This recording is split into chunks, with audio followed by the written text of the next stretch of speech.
Hello అండి, దొండకాయ పకోడీ ఎలా చేసుకుందామో చూద్దాం. ముందుగా కొన్ని పొడవాటి దొండకాయలు తీసుకొని 2 సైడ్స్ ఈ విధంగా కట్ చేసుకొని మధ్యలకు కట్ చేసుకోండి. ఇట్లా నిలువుగా సన్నగా కట్ చేసుకోండి. కట్ చేసుకున్న ముక్కల్ని ఒక గిన్నెలో వేసుకొని ఇందులో కొంచెం సాల్ట్, కొద్దిగా పసుపు, కొద్దిగా అల్లం, సరిపడా కారం వేసుకొని బాగా కలుపుకోవాలి. ఒక స్పూన్ పెరుగు బాగా కలుపుకోవాలి.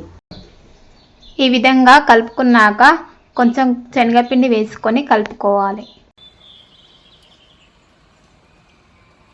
ఇందులో 1 కప్పు కార్న్‌ఫ్లోర్ వేసుకోండి.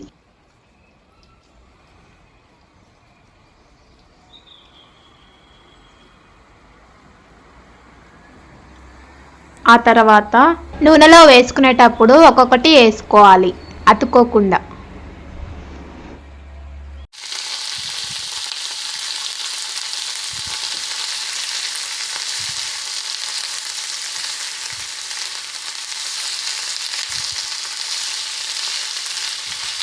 వేడి వేడి దొండకాయ పకోడీ రెడీ.